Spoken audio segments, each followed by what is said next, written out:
Welcome to the Undisputed podcast. I'm your host, Jenny Taft. This podcast is the full show from today's episode of Undisputed from start to finish. They've got a busy slate, so skip Shannon. Let's get to it.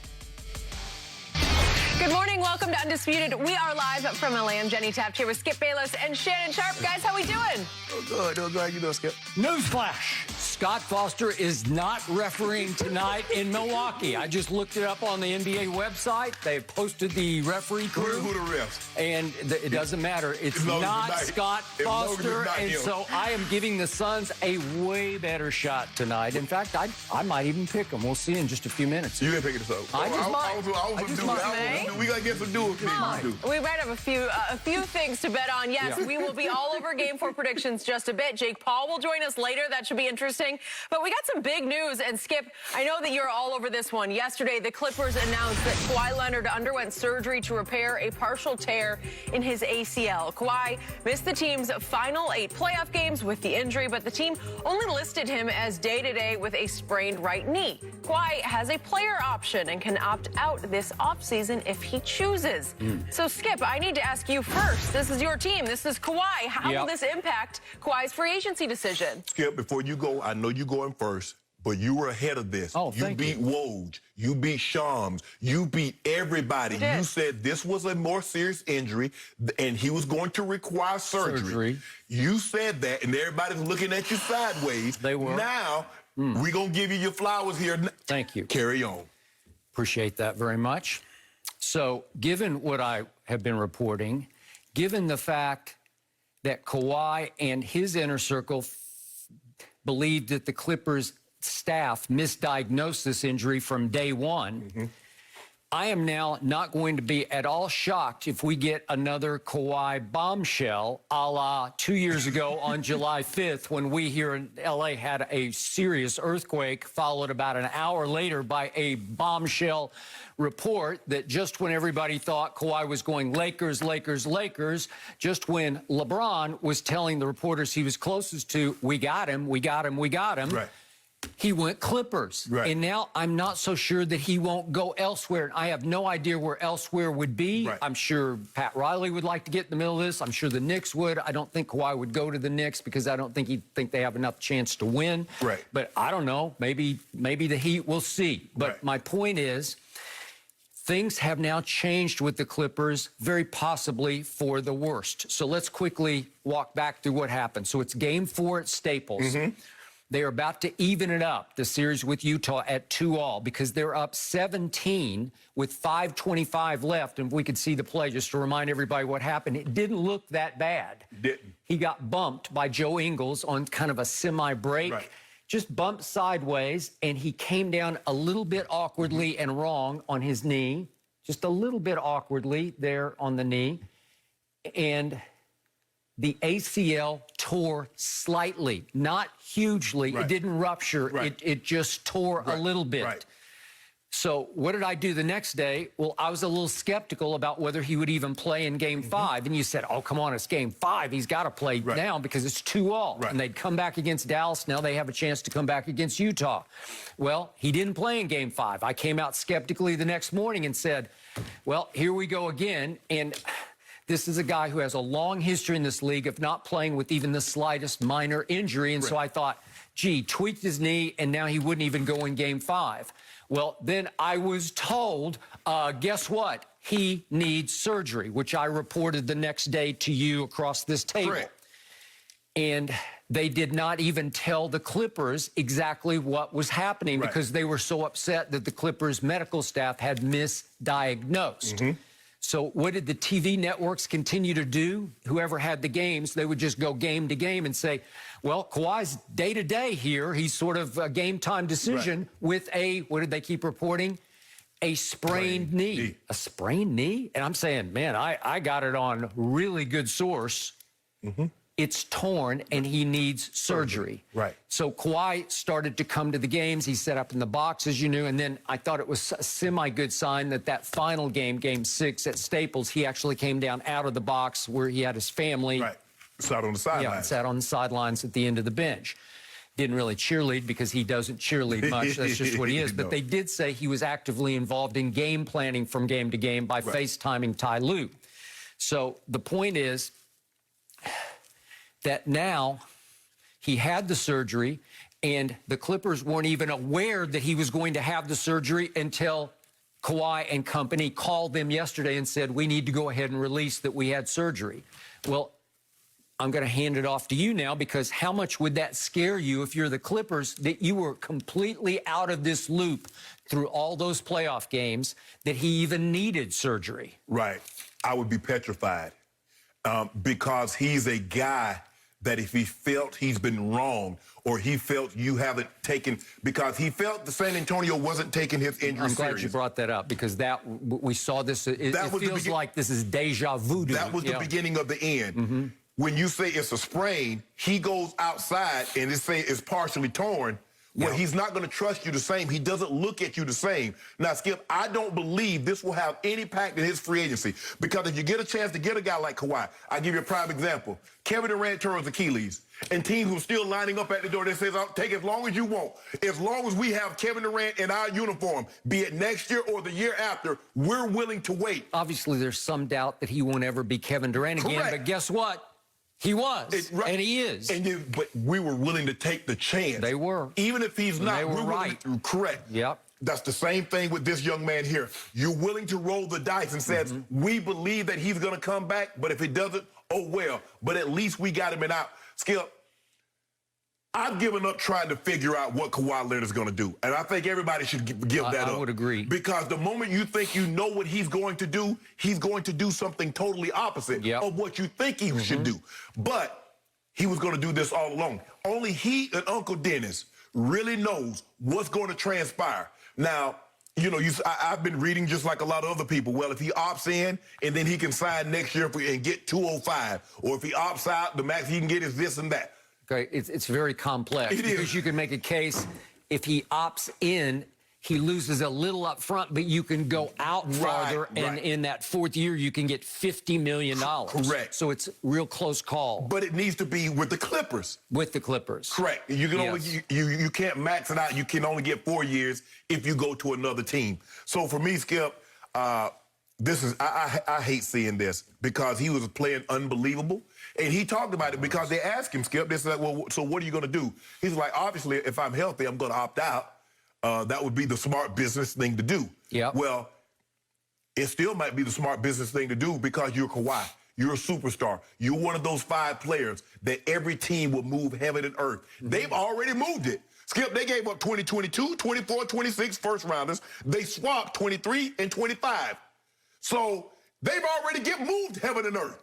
They have this year's first round, and that's the only one in the next 7 years that they have. Yes. And it's mostly because of Kawhi Leonard. Right. And Paul George. Well, he said, well, if you don't get me Paul George, and Sam Preston says, how bad y'all want Paul George? So if Kawhi says, I want the moon, Steve Ballmer's going to go to Jeff Bezos, or he's going to go to Richard Branson and say, how much for one of them jets to get Kawhi to the moon? Because that's what he wants. And I'm willing to do whatever it takes to keep him here. That is true. So for me, Skip, I don't know what Kawhi is going to do. I'm not going to sit here and pretend like I do know. I just know he still has all the leverage. It's not like football, Skip. You know, you tear an ACL or you tear an Achilles in a contract year, the team has all the leverage. Okay. Everybody has the leverage over you, but not in that sport, because superstars move the needle. They can change the fortune. Skip, we talk about the Clippers. We never talked about the Clippers before Kawhi got there. No.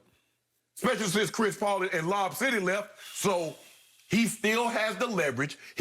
Somebody is still going to be willing to move Kawhi. What can we do? What do we need to do to get you? What did we just see? He averaged 38 and 4 through the playoff run, as long as he lasted. 38 and 4. And there were nights when I said, that just might be the best player. That might be the best player going both ways. Right. And in PER, if you take everybody's total for the playoffs, he still leads the whole playoffs in PER. And for the record, Giannis is 7th in player efficiency rating. Right. So Kawhi was putting up huge numbers. It was almost like he was making a contract surge in the playoffs, because he knew he had a chance. And listen, I don't care who you are or how big or little your ego is. everybody loves to get wined and dined. Yeah. And he really enjoyed the process he went through. Remember all those surreptitious secret flights here and there? Right. Is he in Toronto or is he not in Toronto? Right. Did he stay? You know, what is he doing? Well, I think we're in for another round of that this time. A lot of secret meetings, a lot of secret phone calls, nobody knowing, everybody, all the media at his beck and call guessing because they don't talk to the media. Right. There's nobody from the Wojs to the Shams who have an in with that group because they just stonewall everybody. Yeah, normally, and sometimes the way it seems the way they vetted this, they might say something knowing it's not true. And if it gets out, they know where it came from, and then boom, you're excommunicated. So basically, if I don't hear from Uncle Dennis and I don't hear from Kawhi, I ain't believing. I don't believe nothing. Okay, so now we look at the Clippers' plight. This is just me. If that hadn't happened... I was going to say, I thought you said if he leaves. No, I'm saying if he hadn't been bumped by Joe Ingles, and I'm not blaming Joe Ingles because it looked like nothing. It's a freak, yes. It was very freakish, and he did stay in the game for another minute. He missed the first 2 free throws, which gave me pause like, uh-oh, is something wrong with him? Is he troubled in his head? But then... He stayed in the game for a minute and went back to Bogdanovich, fouled him, and went back to the free throw line and made those 2. And then he took himself out with 4:35 left in a game they were up 16 in. And by the way, you could argue with 5:25 left, they're up 17. Ty could have pulled him out. But we saw these teams go on, especially Utah, on 3-point binges. Yep. I'm with Ty Lue, you got to just finish him off. You hit 3 threes and now Skip is an 8-point ball game. And you're saying, wow, what did we just do? And then can Kawhi get back? Can he get his rhythm back? So I don't blame him for for Ty Lue having him in the ball game. Correct. But the point was, if he hadn't torn his ACL at that point, I just believe the Clippers were positioned to make a run through this, and they would be in the finals right now, and they would be...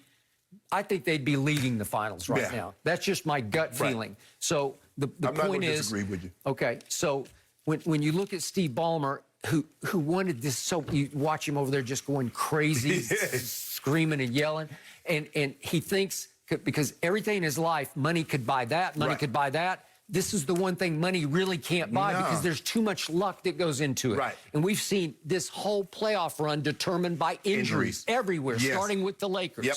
And it looked like the Suns were in trouble. And then they weren't in trouble. Right. Then it looked like Milwaukee was in trouble because they'd lost Giannis. And now he seems 100%. Right. And now Milwaukee seems like the healthiest team left in the playoffs, right? We saw the Nets go through it. Okay, everybody went through it. So Ballmer's learning there's some things money can't control because money can't buy injury protection. Nope. You just can't. So now Ballmer sits back and he says, okay, well, I'd love to run this back. Well, the problem is Reggie Jackson became a huge part of it, and it's going to be very difficult for them to keep him. He ain't playing for 1.7 again next year, Skip. They have only his early bird rights. I don't want to get too complex and technical here, but they can maybe get up to $10 million to offer him.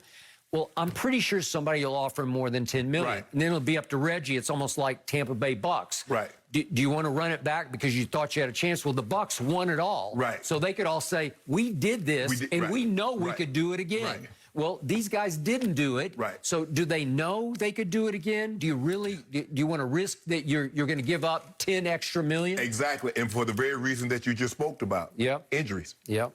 That's the Skip. They going along. They riding along smooth. They feel very good. Hold on. We came back against Dallas. Yeah. We was down 0-2 against Utah. Came back, won 4 straight. We're feeling great. And then boom. Once Kawhi gets, it's a whole different ball game. Yeah.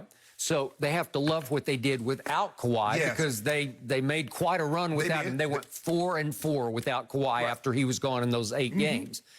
But who played another sort of guts and glue role for them was Nicholas Batum. He played the 5th most minutes in the playoffs, so he was playing starters minutes. Right. And he started a couple of the games. He's a free agent also. Okay, he's a free agent, and they have only their mid-level exception that they can delve into to try to keep him. Well, Charlotte's still on the hook for $9 million. For $9 million, so maybe you got a chance there. Right. But then the key piece to this is going to be Reggie Jackson, and I don't know if they can keep him, and then I'm really uncertain they can keep Kawhi. So if a team's going to bid for Kawhi, what do they have to to extrapolate out. Well, they'd say, maybe we could have him by midseason. I was told the tear is not that bad. Okay. That it's imminently fixable, and they did it yesterday, and that they were happy with it. But here's the thing with Kawhi. Yeah. Most athletes says, I'm gonna work my butt off and I'm gonna get back as soon as possible. Yeah. Kawhi says, I'm gonna get back when I can. When it's right. Yeah, when my body tells me it's okay. You think about he tried to, ooh. No, he ain't. It's not gonna be Adrian Peterson. No. Adrian Peterson tears his ACL in December. He comes back. That ain't how Kawhi works. It is not, which means that probably he won't be available until toward next year's playoffs. So if he is a Clipper, they might have a problem making it into the playoffs. Correct. You know, could they eke into the play-in tournament and then get Kawhi back? Right. Well, you're going to have to pay a whole lot of money to find out to keep him, and somebody else is going to have to go Kevin Durant and just bet on the future and just say, well, we're willing to pay you the sun and the moon just to see if we can have you for the following year, not for next year, but the following year. But Skip, even if you think about it, two of the last 3 years, he's had an injury. One injury kept him out 74 games, and now he has this injury. Is he willing to roll the dice and chance it? Because all the load management, it still does not exempt you from freak injuries. This was freak. It was freak. He turned 30, did Kawhi Leonard, on June 29th. So now you're getting into that stage and age where it starts to multiply in injuries. If you're injury prone, then it gets nth degree worse as you over time. LeBron has never been injury prone, and all of a sudden he had one 2 years ago, and then he went a whole year without one, and now he had one this time. And the odds are next year, if he plays all the way through, the odds are going way up that he's going to have some, I'm going to knock on wood for him because I hate to even bring this up, but the odds are increasing that he'll have another injury because he is, last time I checked, he is human. Well, yeah, he's about to be 37 in December. Yeah, okay, so with Kawhi, he's like an older 30 to me because he has kind of an old man's type body that, listen, again, he was my favorite player when he was a Spur, but we don't have enough show for me to run through the litany of injuries he suffered as a Spur for those years because it was every part of his body got hurt. He had a shoulder, he had an elbow, he had a broken hand. He obviously had various knee ailments. He had Achilles issues. He had foot issues. Everything got hurt, and he would miss a few games at a time over this or that. But sometimes, Skip, a lot of times guys would have these injuries, but they would play through them, and so the team wouldn't list them. Yeah, you wouldn't know. Right, but because he's like, nope, I don't feel good.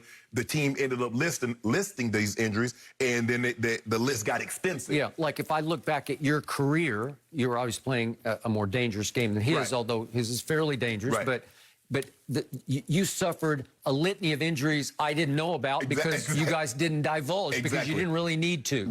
Because they fell under the auspices of, you just play through that. Correct. Everybody's got these. Yes. You just suck it up and go. Yeah. If you're in the NFL season, Skip, and after the first game, if you're healthy, you ain't playing. Yep. Okay. That means you're not playing. Because if you're one of those starters, you're one of those guys that's playing around, you got bumps. You're just going to get hurt. Yeah.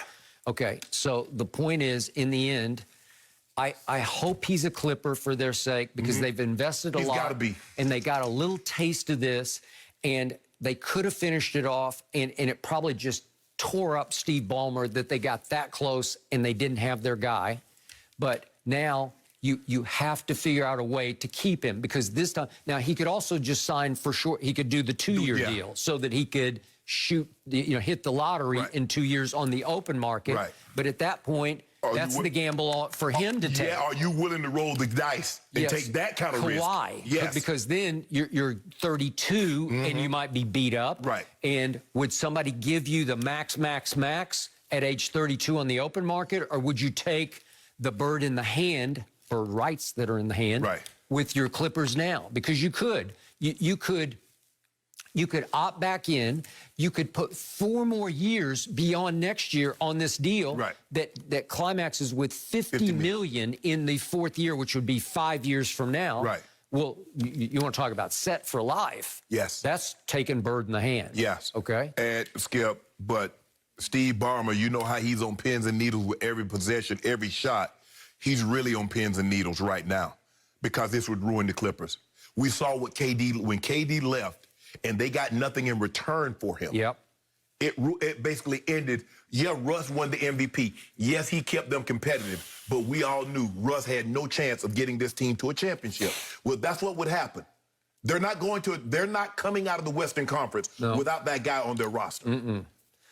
So it's possible that LeBron is now safe in what I was calling Kawhi Town. It's possible that Kawhi Town is now Georgetown at best, because it's possible that the Los Angeles Clippers next year will feature Paul George without Kawhi and without Reggie Jackson, and Terrence Mann's going to have to be the second star. Right. Okay? Well, is he capable of rising into that? Probably not. Even if he does, Skip, you need that guy. Yeah, you just do. If you're going to win a championship, yes, you need that guy. He's one of the 5 best. They don't grow. Those guys don't grow on trees, and you don't get an opportunity to get one of them very often. Nope. So even with that partial tear of his ACL, if he says, you know what, I'm going to move, there are going to be 15, 20 teams lining up. Okay, Uncle Dennis, what is it going to take for us to get him? What do you want? What does he need? Look, in the end, he's a weird dude. And there are times he's hard to love, but he is impossible to replace. Yes. In the end, that's who he is. It's hard. He's hard to read and harder to replace. This is why most of these guys, Skip, have their own team. They've come to realize that these teams are not going to always be on the up and up. And they're going to tell us what we need to know in order to get us back on the court. So let me go ahead. I got enough money. I can hire my own group. Absolutely. So, and I can go get my own imaging. I can get my own x-rays, my CTs. Yes. He did. I can have my own PTs. And so now, because, Skip, they tell him it's a sprain, okay, you're going to be okay in a couple of days, and this man goes back out there, Skip, and he rips it. So the last possibility I'll throw back at you is it even remotely possible, and I don't even know how this would work against the cap, that the Lakers could make a run? Don't do that, Skip. Don't do that. Y'all don't want no kind of problem. Well, that's what, because he does love living here because he's from here. So the prospect of pulling up roots, even though he'd keep his offseason here and playing in, let's say, Miami, it might not be completely appealing to him. He'd rather stay in the ballpark. Yeah, he strikes me as a Cali kid. He is a Cali. Yeah, he did what he had to do. He did what he had to do to get back to Cali. I don't think he did what he had to do to get back to Cali and all of a sudden uproot to Miami. But Skip, when you're dealing with him, all bets are off now. All bets are off. All bets. We thought we had him figured out the first time, and no. Skip, well done being all over that from the very beginning, and hopefully he's back recovered soon, and this will be something we are following very, very closely. But let's get back to the action right now. Will Giannis tie up the series tonight against the Suns, and will Lonzo Ball reunite with LeBron this offseason? Shannon, how do you feel about this possibly for your guys? It is all coming up. No mercy. Giannis and the Bucks are looking to knot up the series at 2 games apiece against the Suns tonight. Giannis will try to keep his 40-point game streak alive, while Devin Booker is looking for a bounce back. Booker said his fix is, quote, short memory when it comes to getting over his 10-point performance in the Game 3 loss. So, Shannon, who you got? Who wins Game 4? I took the Bucks. And I skipped it. The thing is, I found a next-gen stat. When DeAndre Ayton is guarded by someone other than DeAndre Ayton, Giannis is guarded by someone other than Ayton, he's shooting 44% against DeAndre Ayton. He's shooting 75% against Crowder, 100% against Bridges, 83% against Booker, 50% against Craig, 100% against Chris Paul, 66% against Cam Johnson. He's shooting 77% against everybody else other than Ayton. Okay. So either you build a wall to keep him out of the lane, or as soon as he gets the ball, you better get it up out of his hands, because he's punishing everybody else. And he did a great job on Sunday of getting Ayton in foul trouble. When Ayton is out of the ball game, the Suns are being outscored by 21 points. There it is in a nutshell. But I'm going to take the Bucks. Also, they've only lost 1 game in which Holiday has scored 20-plus points. Normally, he gets to that number, they win ball games. I think the only game they lost to Atlanta when he scored 20 points. Other than that, they become unbeatable, because Giannis is going to be Giannis, and now he gets other guys to come along with him. Also, Chris Middleton, games 1 and 2, every series has been dragging. You look at games 3 through 7, if it goes that long, he shoots 10% higher, average 8 more points a game. Started picking up a little bit on in game 3, and normally he really takes off games 4 through 7. Skip, I'm going to take the Bucks. I know it's a 4.5-point spread, but I haven't seen, the Suns haven't shown me. Now, remember, Skip, Giannis averaged damn near 40 against him in the regular season. He's picking right up where he left off. He's 34.5 and 14.5. I don't really know if they can stop him. Now, they've had extra days to put in the wall or the fence or whatever term they want to use to keep Giannis out of that restricted area. He's missed 2 shots inside of 5 feet. 2. And he made 14 in game 3. Well, they got their work cut out for him, Skip. Now, they've had extra days to prepare, to come up with a scheme, come up with a plan to try to limit Giannis. Okay, Giannis has shown you he can beat you. I believe Chris Middleton has shown you throughout these playoffs he can beat you with the 23 points, 1 quarter, the 20 point, and the big series that he had against the Nets in games 5, 6, and 7. I don't believe Lopez, I don't believe Tucker, and I don't believe Holiday can score enough to beat you. So if I'm going to send help for Ayton or anybody that's guarding Giannis, it's going to come from one of those 3 guys. But I like the Bucks tonight. Okay. I have now talked myself back into Phoenix tonight, even though they're a 4.5-point dog, because the harder I look at game 3, everything that could have gone wrong for Phoenix went wrong. Okay. And it started with Devin Booker. He was suffering from hamstring tightness coming off game 2 into game 3, and he wasn't quite right. It was plaguing him to some extent. And I told you, I was shocked at how little he could separate early from Middleton. Then Holiday took him. Then Tucker took him in the second half.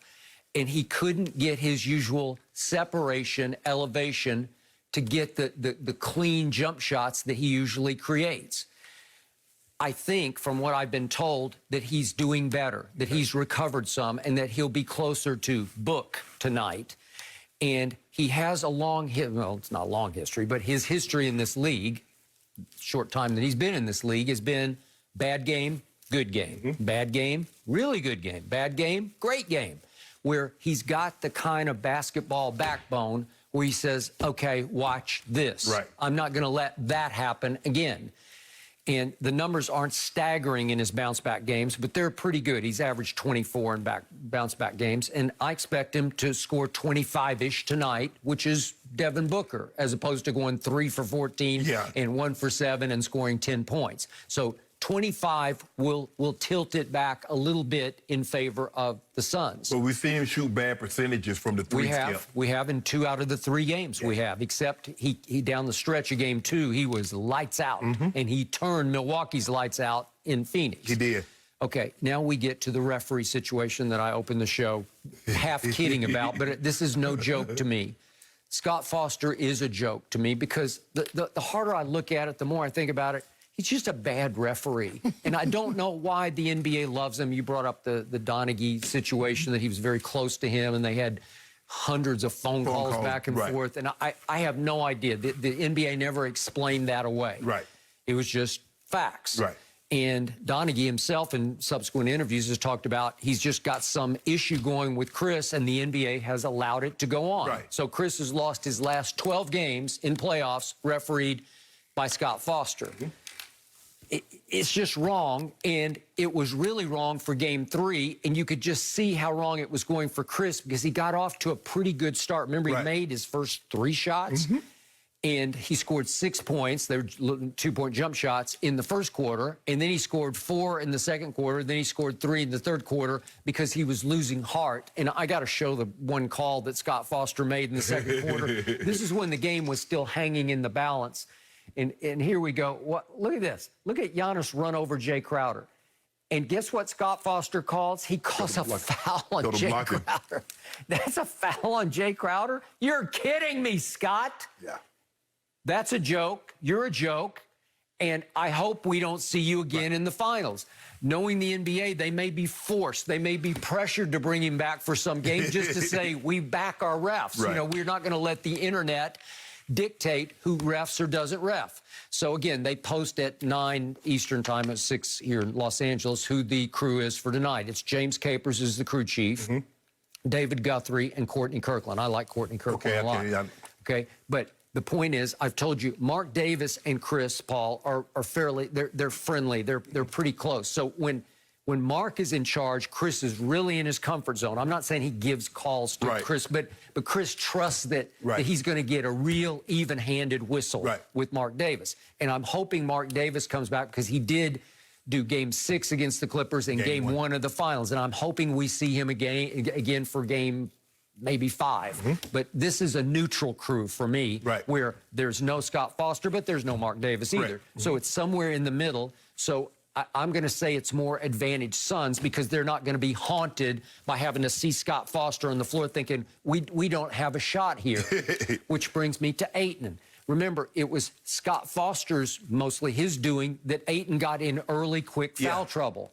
And what happened? He played 5 minutes of the second half. So to your point, and all those stats that you read, if your primary defender of Giannis plays 5 minutes of the second half, and they are tentative minutes because he's like on thin ice, like, I don't know, I don't want to get in deeper foul trouble. Again, I thought Monty should have gone back to him and just said, heck with it. Just if you foul out, you foul out, as the game was slipping away in the third quarter, but he tried to save him and it didn't work. So 5 minutes, 2 points you got from DeAndre Ayton in the second half. Well, what if he can last for 40 minutes tonight? What if he gets a fair whistle or he just plays a clean game? But that's the thing, Skip. He's the only big guy you have. He is it. But your stat says that he's decent against him, right? I'm not going to say he's great. I'm not going to say he's going to shut him down. But he is decent because he's tall and long enough to bother him a little bit. And he can't just... Giannis is just going to muscle Crowder. He's going to muscle Brick. He's going to muscle everyone else. He's also just going to loom over them. He can literally go over Jay Crowder's back. And get an offensive rebound by snatching it out of his hands this way. He went over somebody's back, got an and-one. Yeah, like Cam Johnson. I love him as a player, but he's just not physical enough to create any havoc in the middle.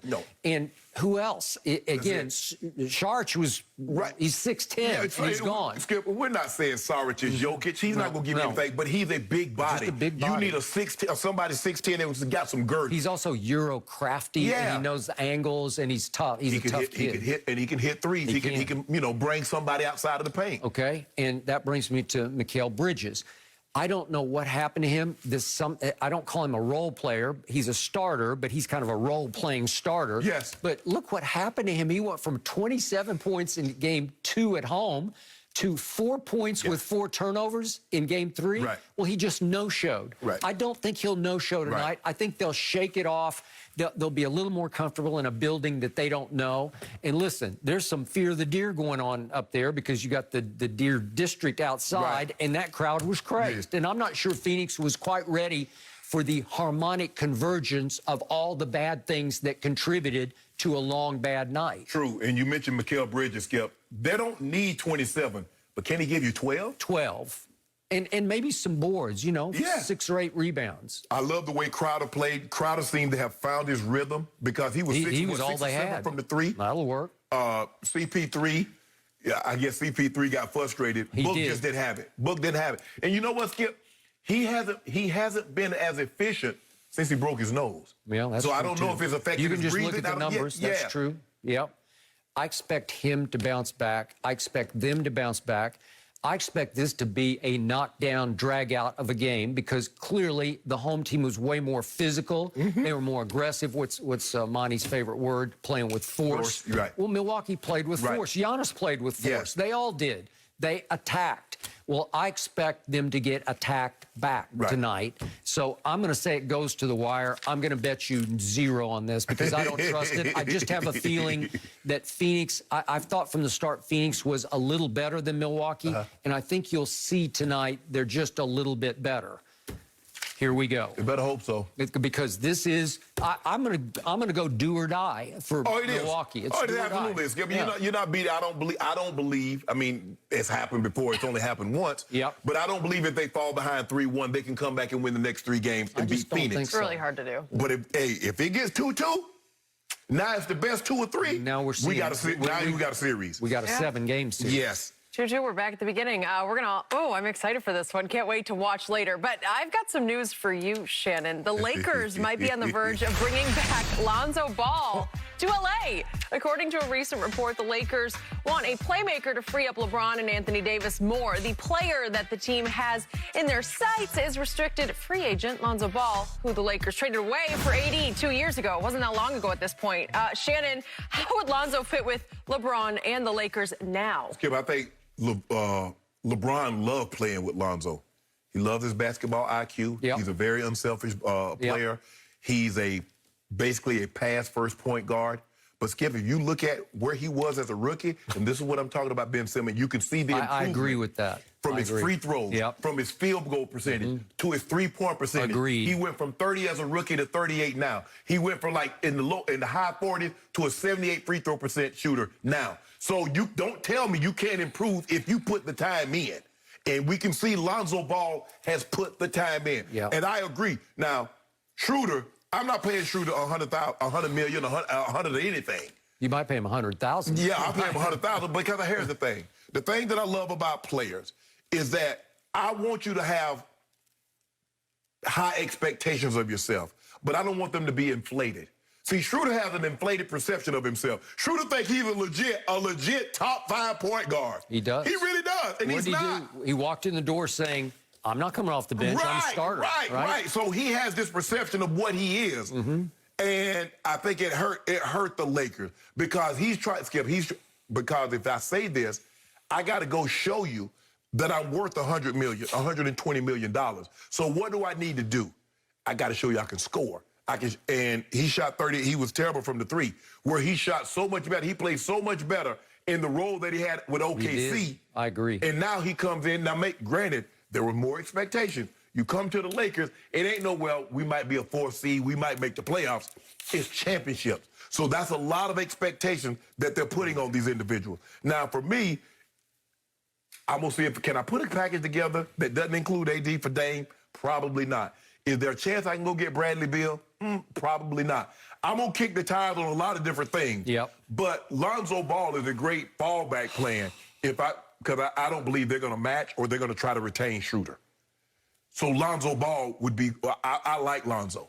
I would prefer one of those top shooters, but Lonzo Ball plays defense, can knock down threes. He's gotten better since he left. So every once in a while, in the evening, as I'm sitting in front of my computer and my TV screens, I look down and I see a story, and I read the story, and it brings a smile to my face. Every once in a while, I hear something proposed, and it just rings a bell in the back deep in my psyche. That is correct. That is right. That would work. This would work. I would love, it would do my heart more good than you know, to see Lonzo Ball come back to the scene of the crime where Magic drafted him, Magic crowned him prematurely, said someday, as he introduced him after he was the 2nd overall pick, someday that number 2 will hang in the rafters. Right. Well, I'm not sure that's going to happen, but I would at least love to see Lonzo get a chance to redeem himself after his father basically did him in before he dribbled the first ball for the Los Angeles Lakers when he said, what was the first quote? He's better than Steph, right? Yeah. And I'll never forget, opening night at Staples for Lonzo Ball, first NBA game ever. What did Patrick Beverley do to him? He destroyed him. Picked him up 94. Took him all apart, made it impossible for him, and ended the game by pointing at LeVar in the stands saying, that was for you. This poor kid. Right. Has any kid ever had a bigger target on his back? I don't, LeBron had obviously more expectations, but I don't think anybody drew a target on his back because everybody's kind of waiting to see how great is he going to be. Is he really as good as everybody saying? But he seemed like a good kid, so it wasn't. He might have been a little full of himself. It wasn't because Gloria was hyping him up. You can argue LeBron was kind of hyping himself up, but he started backing it up at Sacramento on opening night. He scored 25-ish or whatever it was, and he's off to the races. Yeah. Lonzo had a hard year. Although, remember, in Game 2, they went to Phoenix, and he had a triple-double. And he looked like wow, I'm thinking maybe that jersey's going to be up in the rafters. Right. But it became a hard battle. Then LeBron came. It became a harder battle. But to your point, what I love the most about Lonzo and LeBron is they connected. Because Lonzo has nothing but respect for LeBron James. Because Lonzo is a gifted passer and appreciates greatness. Because obviously LeBron's still the best passer in basketball. And Lonzo gets that. Lonzo admires and honors that. And I think they had a connection, actually, where LeBron considers himself a little big brother, a little bit about like a big brother to the oldest of the Ball. If I'm not mistaken, I think Lonzo said LeBron was his favorite player because their games are similar. Yeah. I'm going to try to get everybody else involved. I'm going to play defense because he averages more rebounds, assists, blocks, and steals per game than Schroeder. Schroeder averages more points, but Schroeder shoots the ball more than Lonzo. A lot more. Okay, but now to your point about Ben Simmons. Last offseason, Lonzo did what Ben Simmons must do, and that is Lonzo fixed himself. And it was not easy because he was shooting it over here, and it was so unconventional. I've asked LeVar several times, why did you allow that? Even LaMelo was shooting it kind of crazy. And LeVar said, it was working. I just let it go. Well, it's not trustable enough over here, so he fixed it. Not an easy fix. You got to shoot thousands of off-season shots over here until you get completely comfortable with it. He shot 38% from three. 38%. He became deadly from three. After shooting 30 his rookie year. What? Look at what he shot from the free throw line, Skip, and look at what he's shooting now. He became a disaster. He became a liability where I kept saying, you can't be a point guard in this league and shoot 45% from the free throw line. Well, now he shoots a respectable 78. I would like to see it be more like 88, but it seems like he's just getting better. We can live with that. Okay, you can live with that. He can live with LeBron and AD because he has little to no ego. He's one of those kids, his basketball mindset and instincts are not score first. So he doesn't have any scoring ego whatsoever. But he did average for the Pelicans 15. Well, if I can plug him into your lineup, and he's the primary ball handler, he doesn't care about shoot for, he doesn't need a play run for him. If you dare him, he'll take it. But the point is, last year he was 15, 5 rebounds, and 6 assists. Well, that's because he had to share point guard duties with Bledsoe. Remember? David Griffin never bought into Lonzo completely, so he's got Bledsoe taking half the reps at point guard. And then remember, they put the ball exclusively in Zion's hands. They did. So now he doesn't have now he's really not running anything. So it's hard for me to believe he averaged 15 a game, but he did. Lonzo is 6 feet 6 inches tall. He is a gifted passer. He's also a tenacious defender. He cares about playing defense. And he's a really good, long, lock you up, lock you down, perimeter defender. Well, LeBron can utilize that. Because they were a very good defensive team last year. And Schroeder can be an irritant on the perimeter. He'll also, there are nights he tried to guard Steph where, again, maybe nobody can guard Steph. But there's only so much he can do at 6 foot tall. That's correct. So you got 6'6". And again, remember, Lonzo's career best reboundings were 7, and his career assists was 7. So with the Lakers, I could see more 15, 7, and 7. Well, I've said that someday, as he becomes a man and he's starting to get his man body, he could average a triple-double. It's going to be more of a Jason Kidd triple-double, where he's going to average more like 10, 10, and 10. Not like that. He's not going to average 20-something. But he's capable of giving you 20-something. But with the Lakers, he's the perfect fit because LeBron can play off the ball. And that's what LeBron needs. That's what, as we saw with Kevin Durant, when you got to do all the primary ball handling, you got to bring the ball up, you got to get everybody else involved. That wears on you. Now, LeBron is about to be 37 in December, going into his 19th season. I got it. You need to take some of that off of him. You do. Maybe in the fourth quarter, Skip, the ball game nip and tuck. You can, okay, LeBron, the ball's back in your hand. But for the majority of the time, LeBron needs to come up off the ball now. And now you need to have a playmaker for LeBron and AD as opposed to LeBron playmaking for everybody else. Okay. Now the beauty of Lonzo is he doesn't need to shoot. But if you leave him alone and dare him to shoot, he's going to make his threes. He's going to shoot it at a 38% clip that could be more 40-ish now that he's back in his comfort zone if he could get back to Staples. And he's obviously from Chino Hills here in L.A., in the L.A. area. So the point would be he's the perfect blend with LeBron, because if he brings the ball up and hits LeBron on the wing, and then AD goes to pick for him, and somehow the whole defense collapses on the two of them, and you know how LeBron, what's his best pass of all? He can stand over people at 6'9" and just see across, boom, you over there on the wing or in the deep corner over there.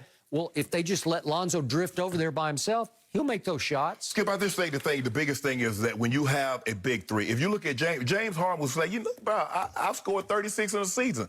But James Harden was willing to pull back some of his game. He did. For the betterment of the team.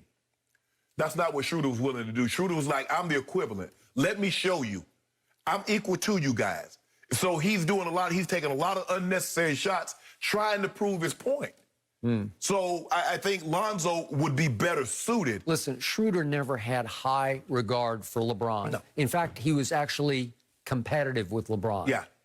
Skip, I just think the thing is when you bring in a guy in that situation and he's playing for a contract, how do I get eyes to show I'm worthy of the money that I'm asking for? Everybody views it score. Yep. Because he sees the money that the guys are getting that score the basketball. He says, I want $20 million, I want $25 million a year, so I got to score the basketball. Yep. Where you scoring the basketball is the detriment of the Lakers because the two best players don't have it.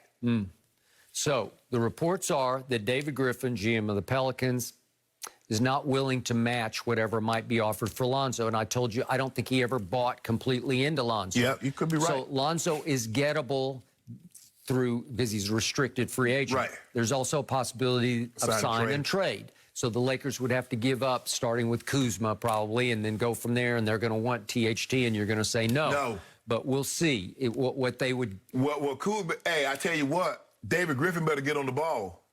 Because where he might not be bought into Lonzo, I'm not so sure how much they've been buying into him. Because you fired two coaches and you haven't made the playoffs. Now you blame Gentry. The onus is starting to fall on the GM. You blame Alvin Gentry. You blame Stan Van Gundy. Okay, now you about to hire another coach. Now how many coaches are you going to hire and fire before they say, hold on, wait a minute, damn. Yep. The guy that's doing all the hiring and firing, he keep blaming the coaches, but he's fitting pretty. You know, Woj reporting Willie Green seems like he's the next in line. Yeah, so, because, you know, he had so much to talk about, Skip. Yep. Remember when LeBron first went to L.A.? Well, the way LeBron tries to build a team, it's just, the foundation is just unrealistic.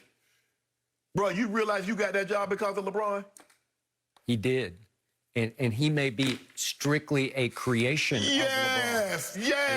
Yes. Frankenstein, LeBron created Frankenstein, and now he want to tear up the city. No, I think you're right about that. So, bottom line, if Lonzo winds up back in Los Angeles with the Lakers, I hate to say this publicly, but I might have to start rooting for LeBron. No, we don't want you over here. I wouldn't have any choice. We do not know. You got a choice. Stay with the Clippers. Stay with the Flippers. And by the way, the Clippers are said to be in this Lonzo Derby along with the Bulls. I don't know. Yeah, I mean, come on. It takes a really low person, somebody that don't really care about winning that much, to choose the Clippers over the Lakers. Really? Yeah. You saw Paul George did, right? Well, maybe Lonzo doesn't appreciate the way he was dealt with and dealt out. The mere fact we want you back, telling you something. Yeah. I do like him with the Lakers, and maybe I'm... Sometimes you break up, and you realize, like, man, you know what? She was the best thing that ever could have happened to me. Let me get her back. And, you know, she ain't with anybody. She was waiting all along for you to come back and get her. I scoop her right back up. Although my experience with that scenario is it never really works. But that's a different scenario. Yeah, maybe she doesn't want you to come back. You're both wrong when you try that. Yeah. When it didn't work the first time. Yeah. That's only one side of the story. Leave it alone. Leave it alone. Leave it alone. No mercy. After two straight concerning losses, Team USA finally got an exhibition win. Kevin Durant and Bradley Beal each had 17 points on the way to a 108-80 win.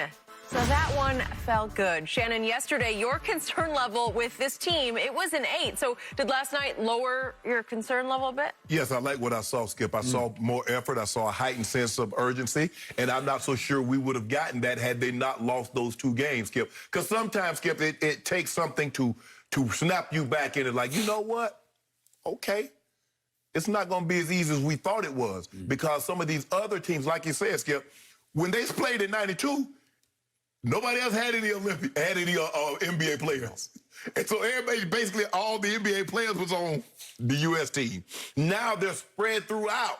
No matter, so you go to Nigeria, you look at Argentina, you go to these other teams, they got NBA players. They might not be to the level of what the U.S. roster is, but they have NBA experience. And so I like what I saw, Skip. They out-rebounded Argentina. They had 7 blocks. They had 27 assists. Now, this is not the same Argentina that we once knew and loved, Skip. No Manu, no Nocioni, no Fabricio Alberto, Delfino, all of those are retired.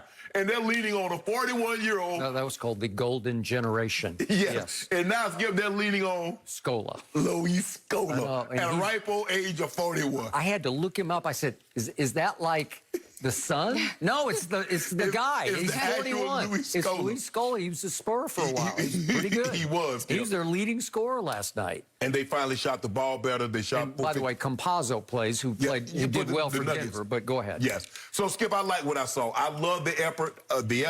I love the way they defended. I love the rebounding. They finally looked like, okay, y'all came to play tonight. And Skip, that's what it's going to take. Now, like I said, Nigeria also blew out Argentina. So how much should we read into this, Skip? Argentina is not the same Argentina that won the gold medal. They're not the same top, 2 or 3 team that's in group world play that they've been over the years. But I like what I saw. I need to see a little bit more. I think they play Australia again. I think they do on Friday night. They got Australia again. Yep. So we'll see. Now, Australia, we're going to show y'all that wasn't a fluke. Okay. I know y'all thought it was a fluke, but we're going to show you it's not. And I think the Americans are going to come back and show KD and they're going to say, y'all really think y'all can beat us for the gold medal? I agree. So I also remind you that it took a Patty Mills buzzer-beating 3 for Australia to beat Argentina. Yeah. So again, I don't think they're chopped liver. No. So this is the round robin that's taking place at Mandalay Bay in Las Vegas. Right. Okay. They're just exhibition games, but they are showing you what's starting to take shape. So last night, just for the record, our Team USA was an 18.5-point favorite over Argentina, and they won by 28. Okay, so they covered. Right. So what did I love the most about last night? It could be what you're talking about, like a watch this. Okay, watch this. Remember, they were not only back-to-back in Las Vegas. They didn't have to travel, obviously. But remember, that game started, as you know, at 3 o'clock in the West time, which we're in here in L.A., but they're in Las Vegas. Right. So it was a quick turnaround from a night game to an afternoon game. And guess who played? Kevin Durant said, I'll play. I thought Kevin might just say, I need a night off here, or a day off, actually. And look what he did. He played 24 minutes. And Damian played 26 minutes. And Bradley Beal said, hey, I shot poorly against Australia, obviously. So I got to play 30 minutes. Really? They played that many minutes in a quick turn. They had like half a day to get ready for this game. Well, good for all of them.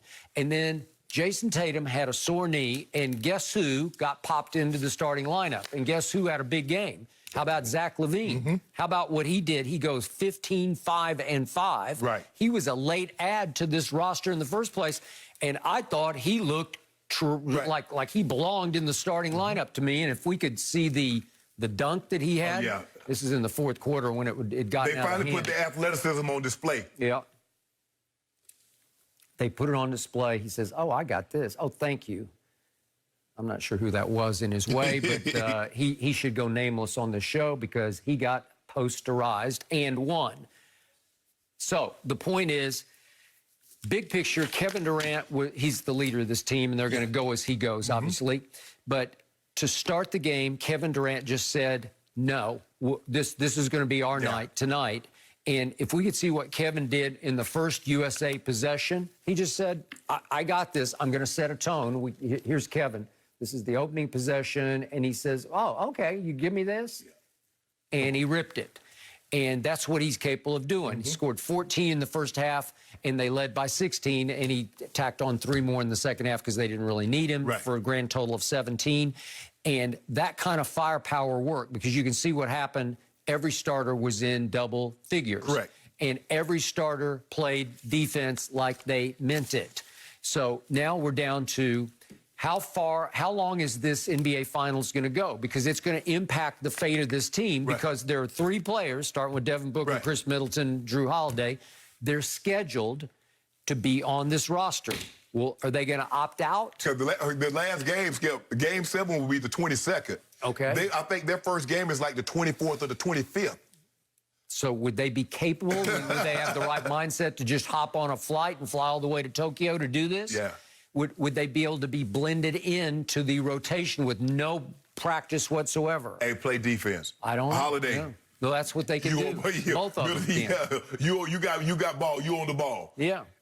Skip, I love what Draymond brings. Draymond, like I said, any points that Draymond give you is an added bonus, because he's going to do all the other things. Skip, he's defending, he's blocking shots, he's running the offense. I mean, the offense looks different. Yeah. He pushes it. I mean, I love what he brings to this team. Bam was sensational last night.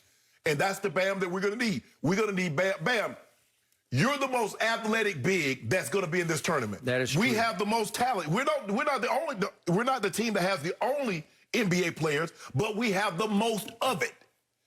Show it. Don't play down to them. Don't play down to those teams. Get out there and show it.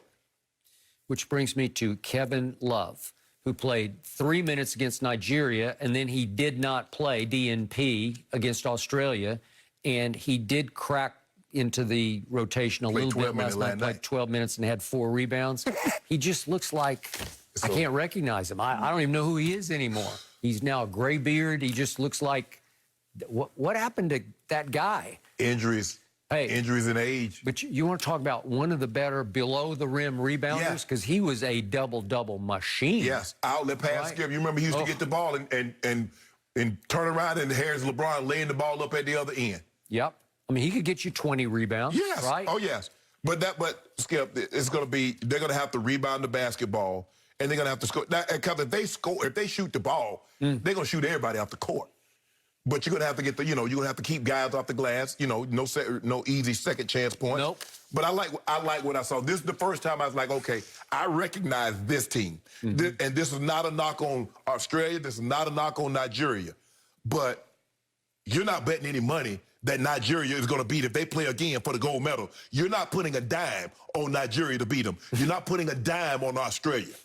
I don't think so all this notion, we got great players. You do. But you don't got this. Which one of these teams got a Kevin Durant? Which one of these teams that's in the Olympics got a Dame Lillard or Bradley Beal? They don't. They just don't. That's what I was saying yesterday. They are a prohibitive betting favorite to win gold. Second favorite is Spain, but they're like we're 4-11, which is way prohibitive. Spain is 5-1, and then it goes to France at 14-1, and then it's Australia. No, we got France. I think we got France too. Don't we play France in the round? Because it's 5. We got 5 games. In the exhibition? Yes. I don't think so, but first Olympic. Oh, first Olympic game against France. Okay. I knew I saw them on the schedule. Oh, so they got Rudy Gobert, Batum. Oh, y'all catching the L. Y'all catching the L. I don't know. Rudy causes problems. Man, Rudy don't cause no problem. Why didn't he cause problem for the Clippers then? He could have caused some problem for the Clippers. But now he want to cause problem in the Olympics? No, y'all getting this L. But we had playoff P. Whatever. Whatever. We need playoff P now to play some defense. That's correct.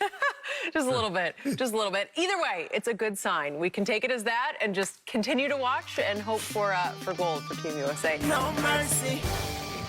Well, on Saturday, rivals collide as Xander Bogaerts and the Red Sox battle Aaron Judge and the Yankees, or the surprising Giants look to keep rolling as they take on the Cardinals, or Altuve and the Astros take on the White Sox. Saturday, 6:30 Eastern on Fox and the Fox Sports app.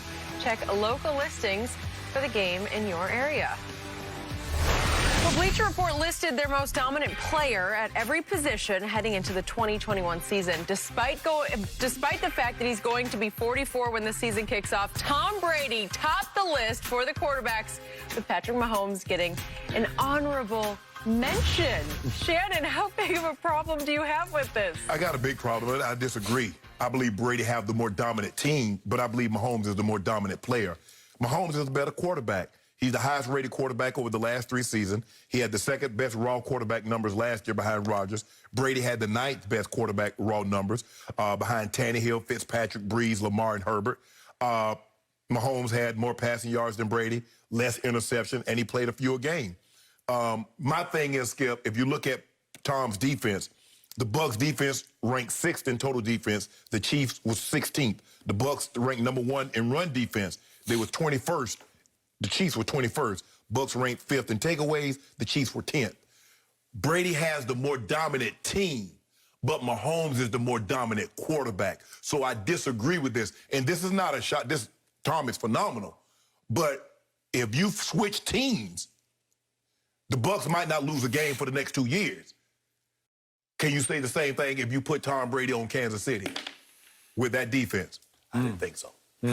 Well, you didn't give me a chance to answer. I was going to say yes. No, you don't. Yes, yes. So I'm going to put Tom Brady behind that offensive line that he had in the Super Bowl. And what do you think Tom would do? I think they've beefed it all up, right? Yeah. Now, yeah. Right? Yeah. If I know Brady, if they'd switched places in the Super Bowl, he would have won the game. Man, you better... I just believe. Skip, you know good well Brady can't run. There's one guy in all sports, in the history of sports, I don't bet against, and it's that guy, especially in a Super Bowl. You saw what Brady did when he didn't have protection against the Rams. You saw against Chicago. You saw against New Orleans on that Sunday night. Were those Super Bowls? No. Skip, with the Giants. I saw him with no protection in the first Eli Giants game. Yeah. They were all over him. They beat the you-know-what out of him. And what happened to Tom? Well, he drove him down and scored a touchdown with 2 minutes left to put them ahead 14-10. They should have won the game. Belichick's defense gave up a 75-yard drive to Eli Manning to win the game. You mean to tell me Tom Brady could only score 14 points? Well, it was enough. That wasn't enough. Been. Well, if you got the all-time defensive guru, Bill Belichick. I thought you got the genius, the guy you never bet against. Well, here's the point of this. And when I saw this last night, I laughed out loud thinking of you. Yeah, I know you did. This is exactly what I tried to explain. At a glance, there's nothing about Tom Brady that looks dominant. He does not speak dominantly. He does not act dominant. He does not come across as, I'm a dominant football player. So obviously in a vacuum, at a combine, he's not dominant. He's not a dominant athlete. He's not a dominant thrower of the football. But on a football field, under fire, in the biggest moments, on the biggest stages, he performs the best. And that makes him the most dominant in his position because there's just something about him. When the lights are brightest, he just makes throws that win games. He had the best team last year, okay? Skip. Well, he didn't for a while. Yes. He had to bring it to a boil, and he had a lot to do with that because he recreated their culture. He brought the Patriot way to Tampa Bay. And right now, I read story after story. It looks like Bill Belichick has lost the Patriot way in New England because it was formulated. It was forged by Tom Brady. He was the one who created it. It seems like a lot of players that were in that locker room are starting to take shots at Coach Belichick. They're taking shots. So Tom Brady last year graded second best in the regular season to Patrick Mahomes. In the playoffs, he graded, I think it was third best, and Patrick Mahomes was first. But who won it all? Who had 10 touchdowns to 3 interceptions through a 4-game winning streak to win the Super Bowl? Well, it was Brady.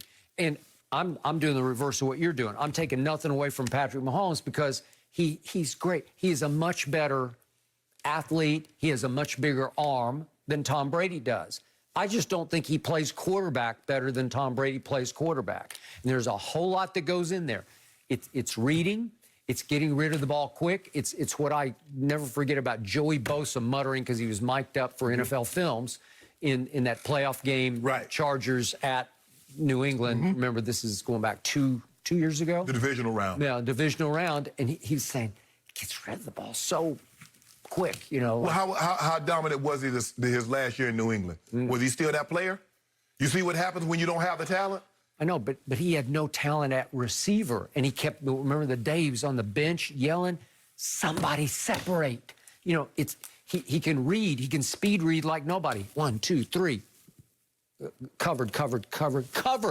You know, and then just duck and cover, right? But the thing is with Mahomes, Skip, think about how much pressure is on you when you know you don't have a suffocating defense. And the best way for us to play is that I need to get a 10 or a 14-point lead, because if I don't, I've got to take the team out of being able to run the football. Because if I let this team be able to run the football, think about it. It shouldn't have been this close with the Carolina Panthers. It took a missed field goal for them to beat the Carolina Panthers, because guess what? They was right there, nip and tuck. They could never get away. They could never get into separation, and so they could run. They could also throw. So just imagine what Mahomes has to go through. He knows every game, I got to get to 30, or we're probably not going to win this game, because I don't have that suffocating defense that like Tampa or the Ravens or some of these other teams have, or Rams. So this is what I need to do. Tom, like, man, probably, you know, if I don't turn it over, give them a pick 6 or set them up, I'm good. Devin White and JPP and Shaq Barrett, they not finna let them do anything. Levante David, y'all not going anywhere. What happened in the first quarter of the regular season game at Tampa? Yeah. Remember that? What did he throw for, like 259 in the first quarter? That put immense pressure on Tom. So now he also threw a pick because he has to take unnecessary risk. Well, when I don't have to take risk, he didn't have to take any risk. Guy was running scot-free. Everybody was open. He was like, I think I'm going to give you this one, Gronk. Hey, Mike Evans, you got this one. Chris Godwin, you got that one. Gronk, you want some? So everybody he just had his choice. But Skip, like I said, Tom is Tom. I mean, when you get to the top 3 or 4 quarterbacks, they are what they are. But for me, I think Mahomes is a little bit more dominant. And we just forgot about the guy that won the MVP that threw 48 touchdowns with 4 picks, Skip, Aaron Rodgers. And I think that's because Skip, like, okay, he's like, I'm going to decide what I'm going to do in the next 2 weeks. I would like to think you've kind of already made up your mind with either I'm going back or I'm not. Yep. I would agree. Unless he's going to be the permanent Jeopardy host. Unless he's like, hey, look here, what y'all got? Y'all got some money for me? If y'all got $100 million, y'all see what Dak got? Why y'all playing with me? Yeah, he's going back. He's not if y'all don't do. Not if they don't make the money right. Make the money right. I ain't got no guaranteed money. So what I got to lose, Skip, if I ain't got no guaranteed money? What do I got to lose? He wants to finish there. No, I don't. Yeah. He doesn't want any part of Denver. He wants it. Yeah. You want a championship? Not. Well, all I know, we go to championship. He got his one and only championship, and he's satisfied. Think about the quarterbacks that we didn't draft that went to the championship. Craig Morton, John Elway. The Broncos didn't draft John Elway. Peyton Manning, he's just going to be another one. Aaron Rodgers, that's bound to happen. That's bound to happen. Get your number hung up and ring up.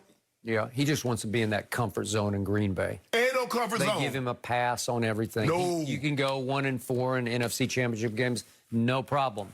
He'll be 1-5 in NFC Championship games, no problem. Guess what he'll be? He'll be 1-0 in AFC Championship games. Really? Yeah. And Super Bowl, right? Yeah. Okay. Always Super Bowl.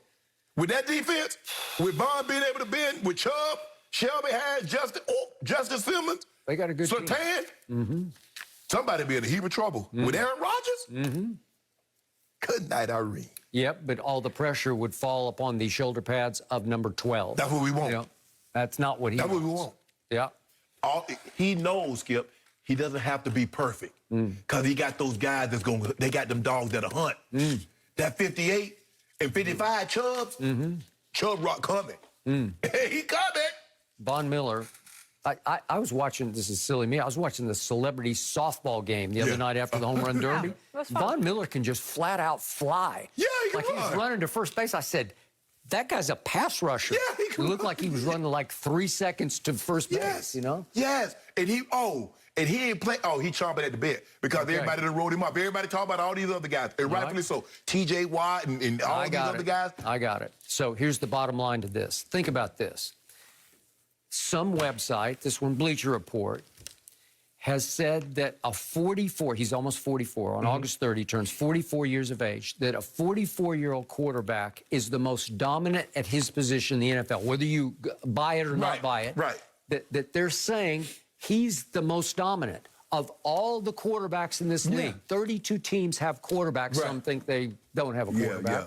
But the point is, of all those quarterbacks, all those young quarterbacks, They're saying he's the most dominant in his position, and he's about to be 44. So it's not like he's hanging on for dear life at 44. No. He's flourishing at 44. He's legit. Yeah. He's legit, Skip. Yeah. We're not minimizing him. He's legit.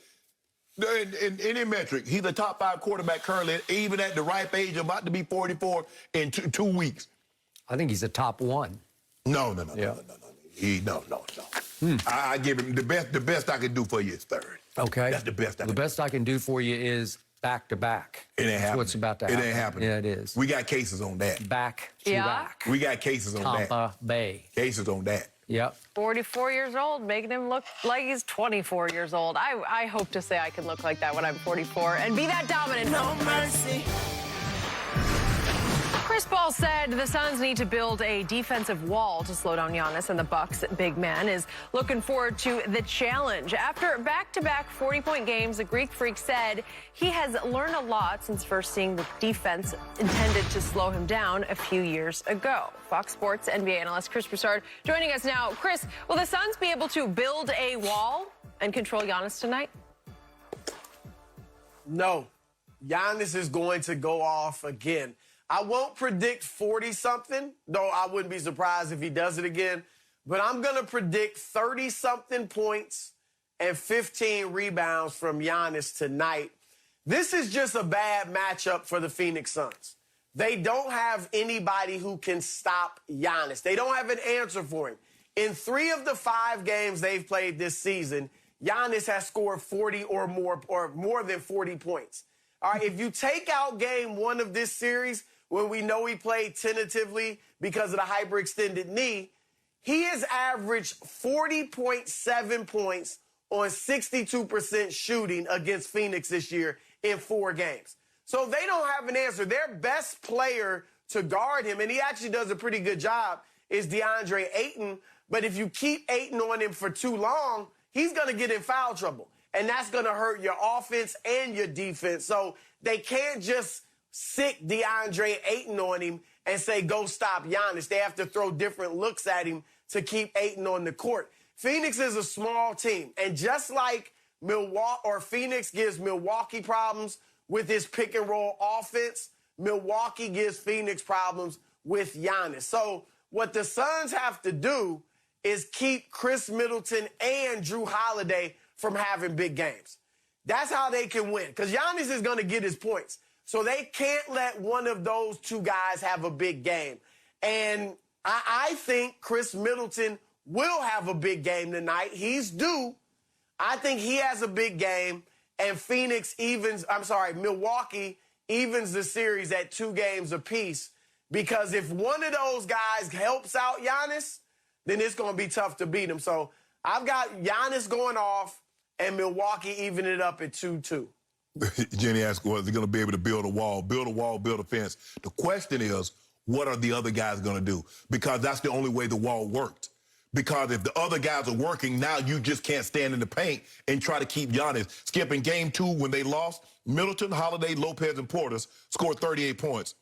In game 3 in which they won, they scored 61. There's a difference in the ball game. Now, Giannis in the game 2 loss, he was 42-12. And they lost because the others scored 38 points. In the game 3 win, he was 41-13. But they blew him out because the other 4 guys gave Giannis some assistance. So if you tell me these other guys, if I'm Phoenix, I'm bringing help out. I don't believe Lopez can score enough points to beat me. And Tucker is not going to shoot enough to beat me. I don't believe Portis can beat me. I'm worried about Middleton and Giannis. So if I bring help, I'm bringing it off for Holiday, I'm bringing it off for Portis, I'm bringing it off for Lopez, or I'm bringing it off for Tuck. That's where I'm going. Because I know Middleton can beat me. I've seen Middleton go get 40. I've seen what Middleton did against the Nets. I've seen what Middleton did against Atlanta in quarters, in spurts. So I know what he can do. I don't believe those other guys can score enough to beat me. So Giannis is going to be Giannis. You're absolutely right. They have no answer for Giannis because the one guy that they have, you worry about him for an extended period of time, as you mentioned, Chris, getting into foul trouble. And if he has to go to a bench or you put someone else on him, that's Crowder. He's too small. That's Bridges. Too small, too light. Corey Craig. Too small, too light. And then when you go to a zone, Well, you lose the rebounding because you can't find bodies to match up. And now Porter starts crashing the board. Lopez starts crashing the board. Giannis, with those Spider-Man-like arms, Lego, this is plastic, just keep going and going, and he gets rebound. So they're up against it. Chris Paul's going to have to play really well. Ayton's going to have to play really well. And as you mentioned earlier, Skip, your guy, Devin Booker, he's going to need to be booked. He's going to have to play that game when they closed out the Lakers. He's going to need one of those games tonight. And as I told you earlier, and I'll tell Chris now, I believe that Devin Booker was suffering hamstring tightness after Game 2 that bothered him in Game 3. I'm told now that it's subsiding, that they think he's going to be full go tonight. So he needs to be booked again. Yeah. And again, he scored 10 points the other night on 3 of 14 and 1 of 7 from 3. Well, I think he'll give you 25. And he does have, even though he hasn't been an NBA player for a long time, his history shows you bad game, good game, bad game, good game. Sometimes bad games, great games. So I think he'll bounce back with 25. Now let's get back to build a wall. Who is the ultimate in the NBA wall destroyer? It's really not Giannis. It's Scott Foster. No, it is. It just is. I think you cannot underestimate the impact that Scott Foster had psychologically and in actuality on Game 3 the other night. He's the sixth man for the Bucks. Because he's a terrible referee to start with. I have no idea how he continues to have enough reputation to be the crew chief in big playoff games, but he does. And God help the NBA if they bring him back in this finals. But the point is, as we all know, in his last 12 games refereeing Chris Paul in playoff games, Chris Paul is 0 for 12. So when Chris Paul and the Suns know what Chris Paul's gone through with him, when they saw Scott Foster, when they saw early in the morning that he's going to be the crew chief, right, it's like they all got sent to a foster home. That was their body language. We got to stay in a foster home tonight because he's going to get you. And he got him. He got him early and he got him often. And he got DeAndre Ayton into foul trouble. And I think Monty Williams is a little stubborn to a fault here, but he thinks he has a defender that can at least bother Giannis, and that's DeAndre Ayton, who's 7 feet tall, long, and pretty athletic. Maybe not quite as athletic as Giannis, but he's pretty athletic. Well, Skip, you remember Game 2 against the Lakers? Yeah. They went double AD, and AD went bonkers on them. Okay, I got and it. It's like, come on, okay, but what was your stat that you gave me an hour ago on the show? Ayton is holding the 44%. 44%. But he shoots 77% against everybody else. What happened the other night? DeAndre Ayton got in such foul trouble that Monty just basically shelved him in the second half. He played 5 minutes and scored 2 points. Well, Giannis had his way because he's against those 75%ers. Everybody else who guards him, he scores 75% of the time. Right. So Scott Foster, for a fact, is not going to be the crew chief tonight because he's not going to referee. It's going to be James Capers, David Guthrie, and Courtney Kirkland. Thank you very much. You know he's coming back for another game, though, right? I just think they're going to have to bring him back because they have to validate the credibility of it. But I also told you, Mark Davis gets along very well. He's very friendly with Chris. And I'm not saying he gives Chris calls, but Chris is in his comfort zone with Mark Davis. I want to see Mark Davis, who refereed Game 6 against the Clippers in Game 1 of the finals. I want to see him referee at least one more of these games. Well, we haven't seen Kane Fitzgerald yet. No. He's normally a crew chief. He can be. But there's no way, Skip, you're going to get, this is Game 4. He's not officiating tonight. There's no way you're going another 3 games and not getting Scott Foster at least once. All right. He's just terrible. and it's just wrong. It's not fair. So here's the point.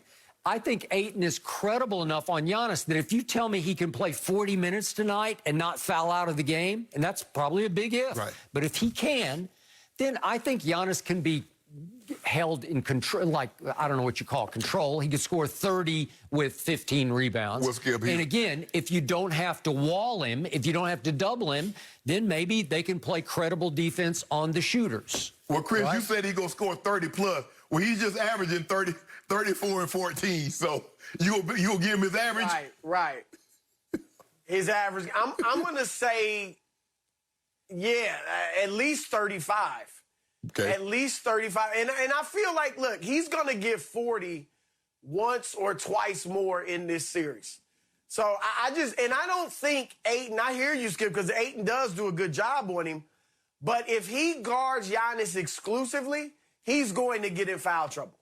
Because Giannis is good at drawing fouls. He's so long and so athletic, and he attacks the rim. So you're just going to have no choice but to foul him. As far as Scott Foster, look, the league is smart. They won a long series, right? So if Phoenix wins tonight and they go up 3-1, I would think you'd see Scott Foster in game 5. Yep. Right? To try to push this to a game 6. If Milwaukee wins tonight, I don't think you'll see him in 6 or in 5. And then Phoenix goes up 3-2, then I think you'd see him in game 6. So it is interesting because, look, I don't think I'm always against these conspiracy theories and referees doing this and that, but they are human. And the fact is, it's hard to overlook 0-12. It just is, right? 12 straight is hard to overlook.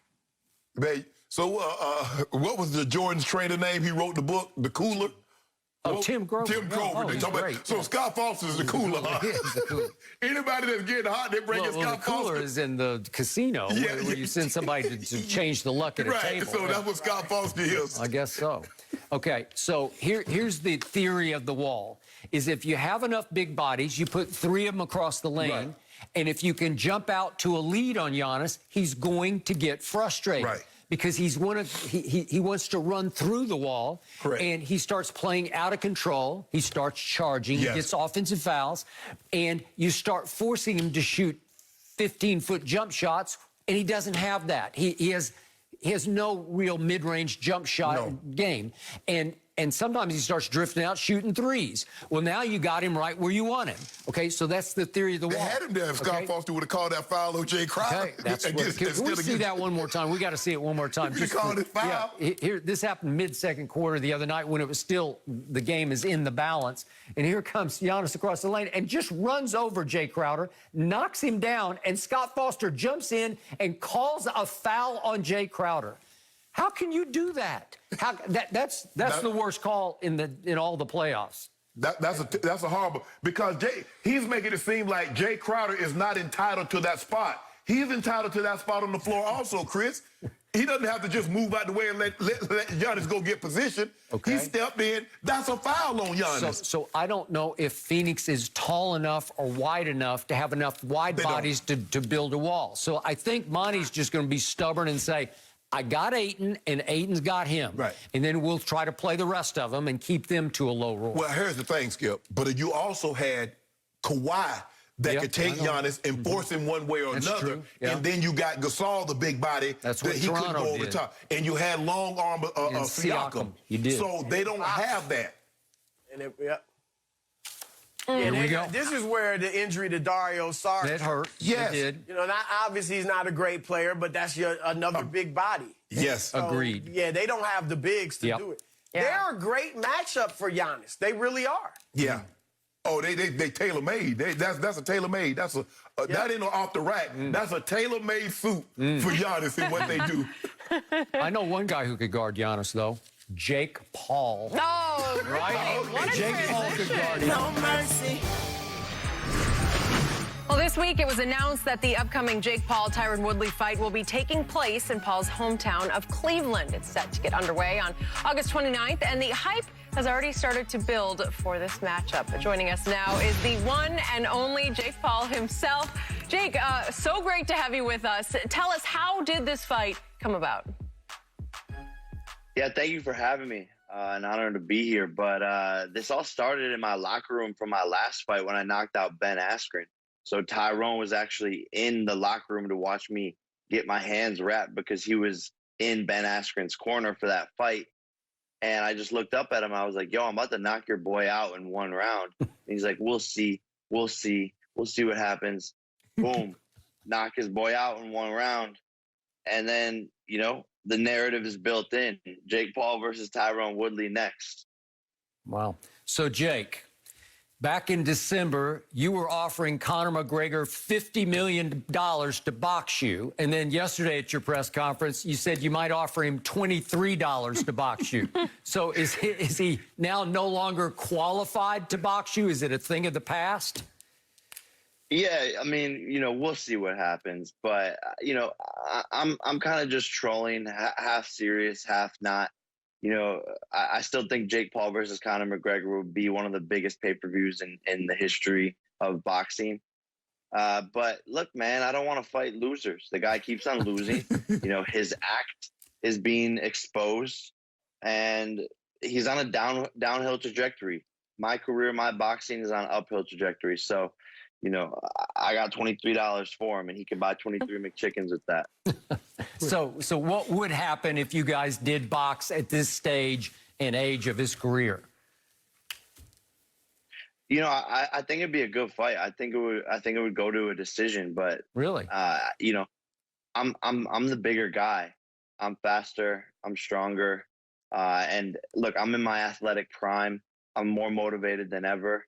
And he's got the money now. He doesn't have that hunger, that drive that you do when you're still trying to obtain the biggest goals. And so, that would be a good fight. But I would pull off the victory for sure. And by the way, you did have created for you the little miniature sleeping Conor necklace, and now you've given it to Poirier to auction off to charity. What inspired you to have that made in the first place?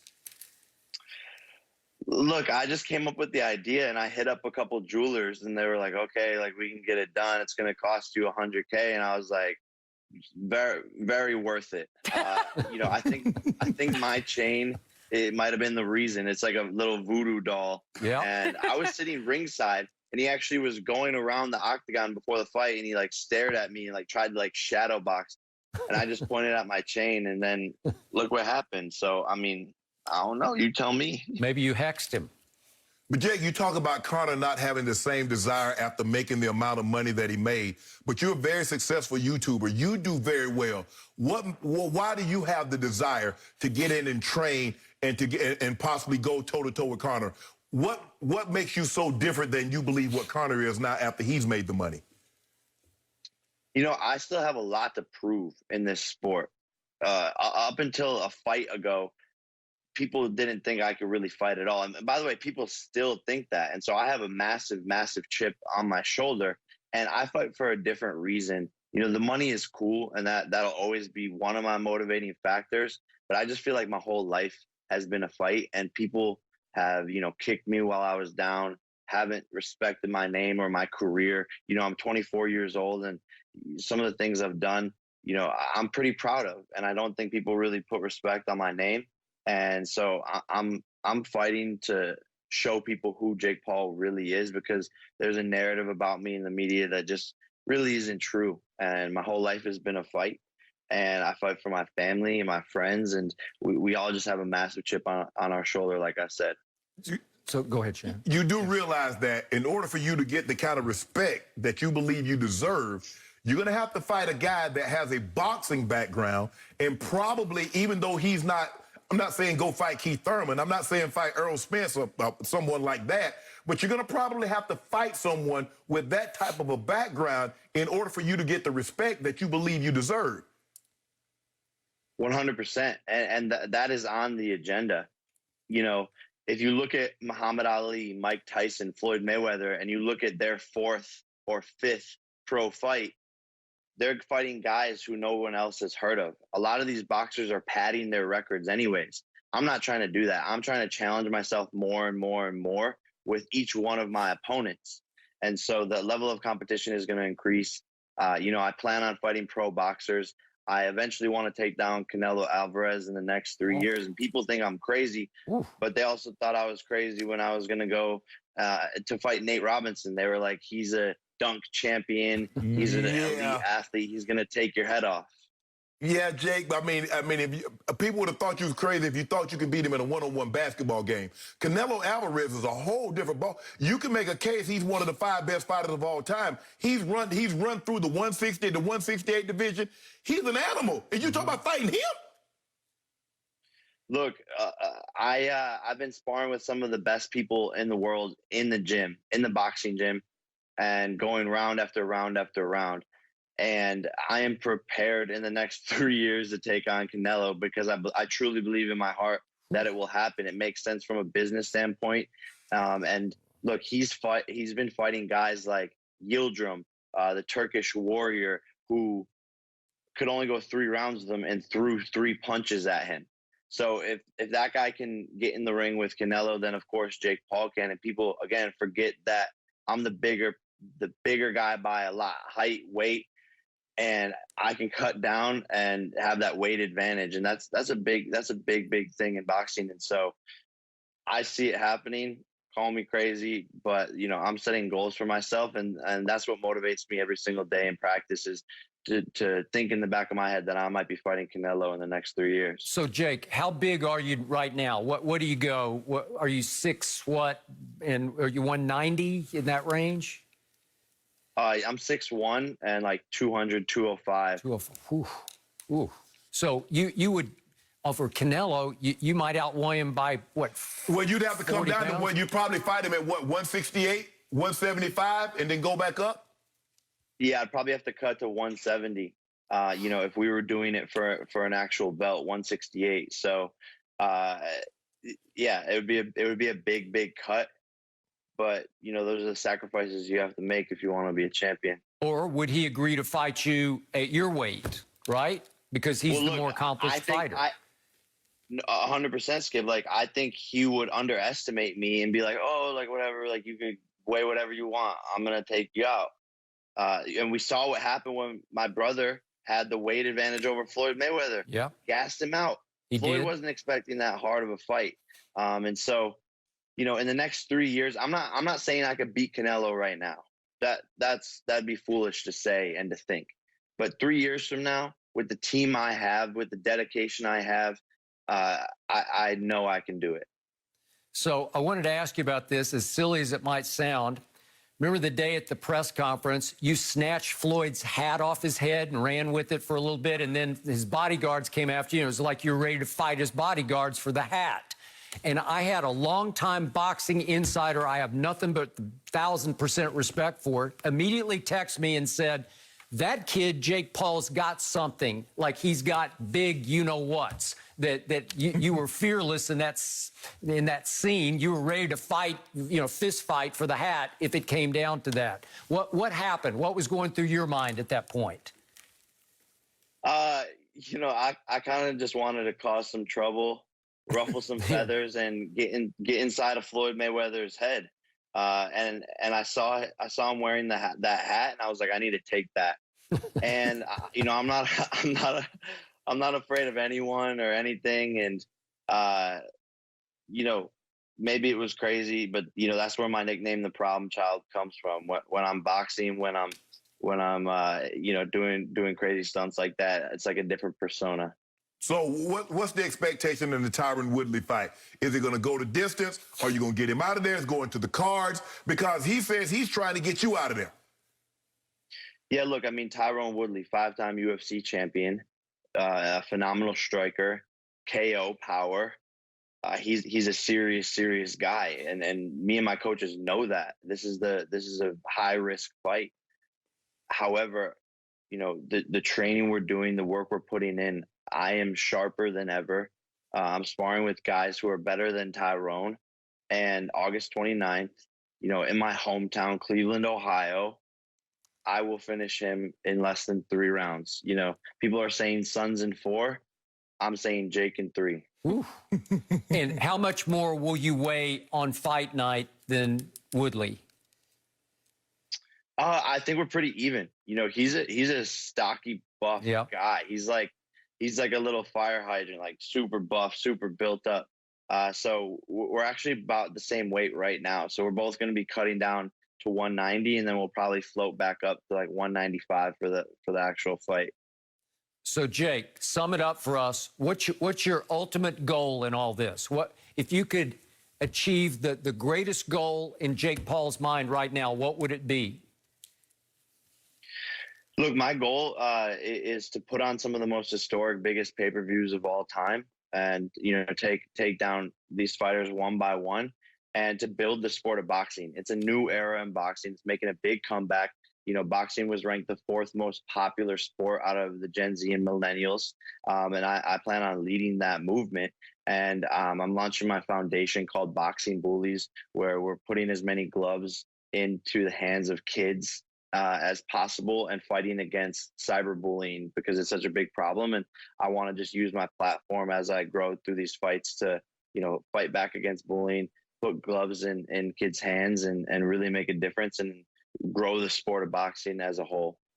Good for you. Awesome. Well, good luck, but I think you might need to push that Canelo fight back about 2 more years. Make it 5 years, Jake. Let's let him get through next month. Yeah. Jake, honestly, that was really interesting. Thank you for joining us. We are going to be watching as we continue to follow your growing career right now, so we'll check in with you again very soon, and best of luck in your hometown next month. No mercy. Yesterday, the Clippers announced that Kawhi Leonard underwent surgery to repair a partial tear in his ACL. Kawhi missed the team's final 8 playoff games with the injury, but the team only listed him as day-to-day with a sprained right knee. Kawhi has a player option and can opt out this offseason if he so chooses. Chris Broussard with us again. But first, I want to start with Skip here. Skip, how will this impact Kawhi's free agency decision? Chris, I spoke to Shannon about this early in the show, so I want to tell you what I was told early on about Kawhi's injury. I was at first skeptical about it because it didn't look like that big a deal. Maybe we could show it. It was Joe Ingles bumping him on sort of a semi-break.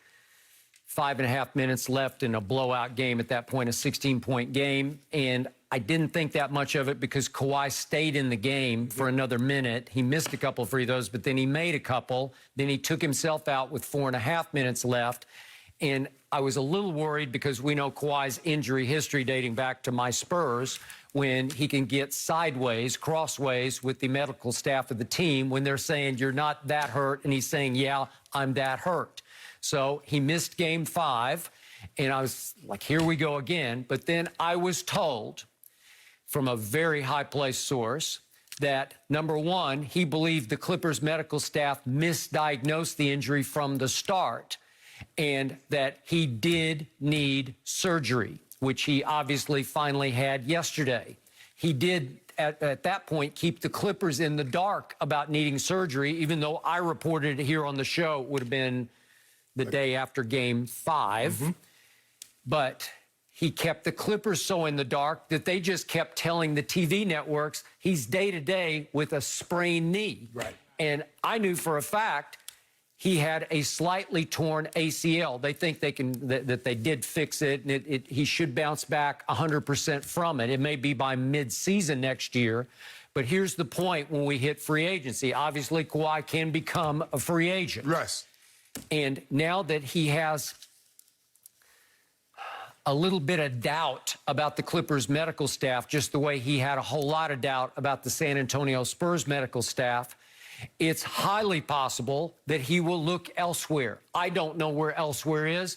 We were all shocked beyond shock 2 years ago on July the 5th when we had a little earthquake, really a big earthquake here in L.A., followed an hour later by a bombshell that Kawhi went to the Clippers? Are you kidding? When we all thought he was bound for the Lakers. Yep.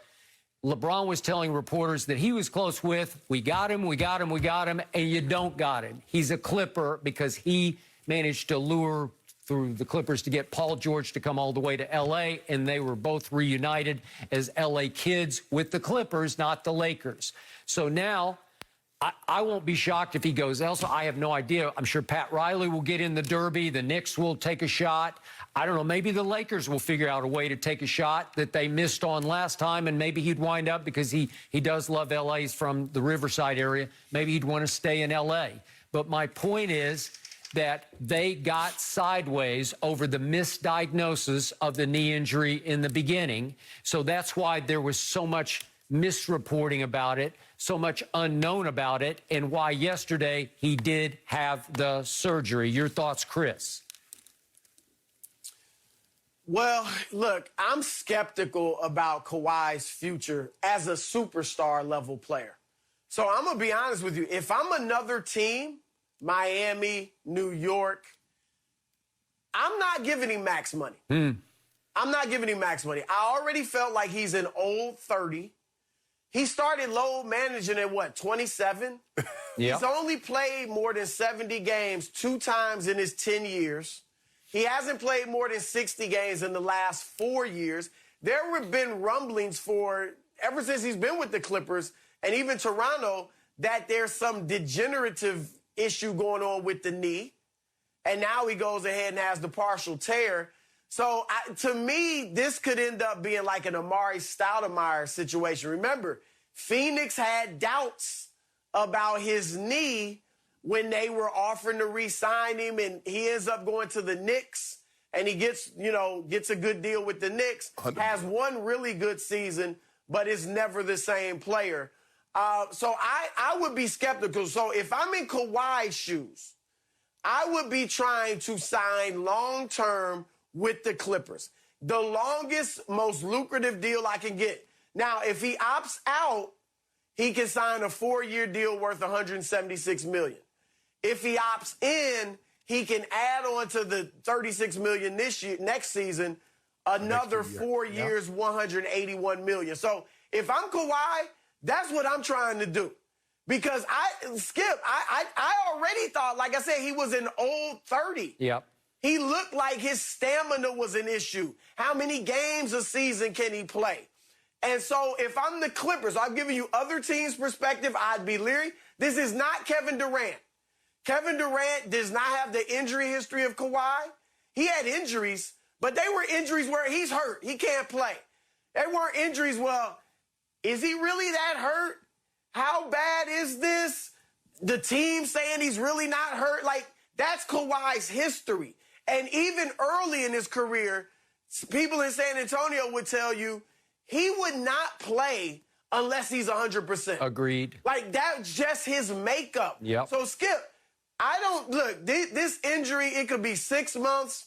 Rajon Rondo had it, granted, 2013, that was years ago, but he was out 11 months. He was. So I wouldn't be shocked if we don't see Kawhi next year. If I'm the Clippers, I hope Kawhi opts in, and then I hope to delay the extension talks. Like that's what I'm doing if I'm the Clippers. I want to see how he rehabs. I want to see how he looks when he comes back. I want to see all of that before I commit to him. I think if push comes to shove, the Clippers will have to commit. They will just go ahead and re-sign him and hope that they can get at least 3 more really good years out of him. They probably understand we'll regret the last 1 or 2, but if we can get 3 really good years, maybe we can win a ring. But this is a tough position for the Clippers because I just don't know if Kawhi will ever be the same, at least not for 2-3 more years. Trust. Hard to build, easy to break. How much trust has been broken between Kawhi and the Clippers medical staff? I think a serious amount, okay? But to Chris's point, is he worth it now? Here's the thing. Yeah. This is what we know about superstars. Chris, I don't believe it's going to have an impact because I'm willing to, the question is, would you take a Ferrari with a ding in the door? I believe you would. And even though you mentioned that Kawhi could be gone anywhere between 6 months and a year, so he might miss all of 2021-22 season. Oh well, at least I got him for the next 3 to 4 years, and I'll run with that. Because people are looking at what Kevin Durant just did. That's the thing, Chris. That's what they're looking at. I think you're right. Yep. KD, that's like I think you're right in that teams will look at it that way. I'd be skeptical, but you're right. I think teams will overlook that. Because the Brooklyn Nets says, okay, we're not going to have Kevin Durant this year. But guess what? We got it for the next 2 years. That's good enough for us. And I believe somebody's going to say the same thing about Kawhi Leonard. Because what was the likelihood that I was ever going to get an opportunity to get Kawhi? The mere fact that he would be willing to take a meeting. You realize that when he only took what? He took Toronto, he took the Lakers, and he secretly met with the Clippers. So he met with Doc. He met with, And so basically everything else was in Westlake in a hotel room with Paul George where they was secretly conniving or trying to plan a way so they could get together. But, Chris, I'm going to disagree with you on this one. I don't believe it's going to have an impact because I believe if he makes himself available, now I'm not saying that he's going to opt out, But if he were to make himself available, I believe Miami and Pat Riley are going to be on the first. When can we visit you, Kawhi? I believe the Knicks take anything. Because, I mean, they finally got some juice back in that building. Can you imagine the juice that they would have if they get Kawhi? Just to see him sitting on the bench, they're like, man, in 2022, it's going to be lit. It's going to be on. So I don't think it's going to answer Jenny's question, I don't think it's going to have an impact on his status, but I agree. If I'm him, I'm going to take the money and run. Because my car been breaking down far too much. So I'm just going to take the money, 180, whatever it is. Yeah, but you know his mindset. Yeah. When you cross him, you done. Trust, Yeah, you done with him. It's like, no. Yeah, it's done. Yeah, you ain't never repairing that. He's hard to read. He's hard to replace. Right. And Chris, to all your points, they're great points. Yes. I don't disagree with anything you said. Your perspective is spot on.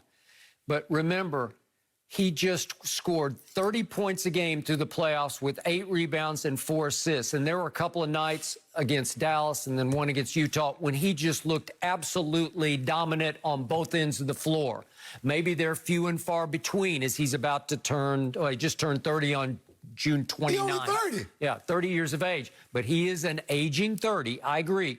And he does have arthritic knees to start with. That's not a good thing. Is that the knee that he tore, the partial tear, is that the same knee he had the tendinosis in? Yes, it is. Ooh. Okay?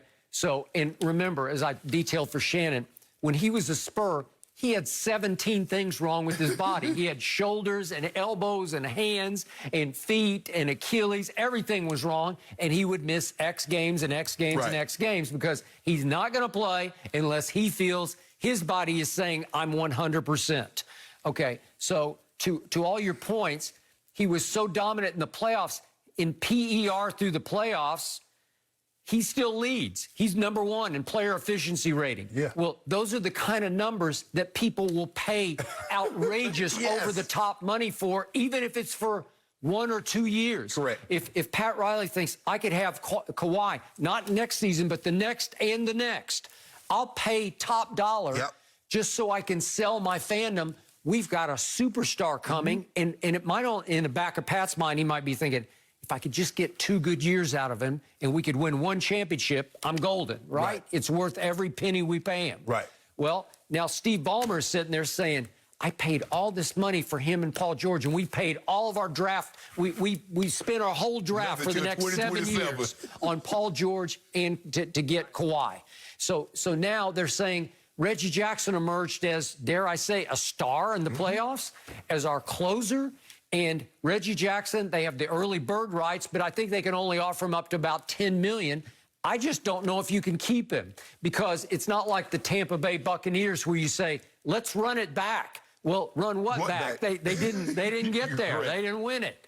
So, again, if you could tell me that Ballmer can pull strings and figure out how to keep Reggie Jackson and Kawhi has enough self-perspective that he says, I can't do this. I got to take all the money. I got to take that $50 million in the 5th year just so I have it. Yeah. Well, then. I would. Yeah. The Clippers could be a factor. They could win next year's, not next year. Depends. 2022, but it also depends. Could Kawhi come back by mid-season? Well, he doesn't have the kind of injury history that would suggest he would run through the brick wall to come back early. Yeah. Right? Go ahead, Chris. Yeah, see, I think with Kawhi, like you said, Skip, he's going to be overly cautious about this injury. And to me, he's got to take the money for the most years he can get it. And you know how the league works. Let's say he comes back the following season and he's back to the old Kawhi, but he's still upset with the Clippers. He can eventually force his way out, just like James Harden did. Heck, just like he did in San Antonio. So he knows that he can do that. So if I'm him, man, I'm locking in cash. And I'm with you. Look, I'm with you guys. I think some teams will overlook the injury history because, you know, in this league, you sell winning or you sell hope. Yep. And you'll have hope with Kawhi. Even if you're bad next year without him, you'll say, hey, he's coming back. He's coming back. So you can sell that to your fans. But I would be, man, I think it's going to be a mistake because you're not getting the value of that whole 4 or 5 years, I don't think, You hope his body hold up. Steve Ballmer is just the 9th man in the world that is worth $100 billion or more. So he could buy a lot of things. Kawhi says, "I want the moon." Yeah. He gonna buy Richard Branson's jet to take Kawhi to the moon.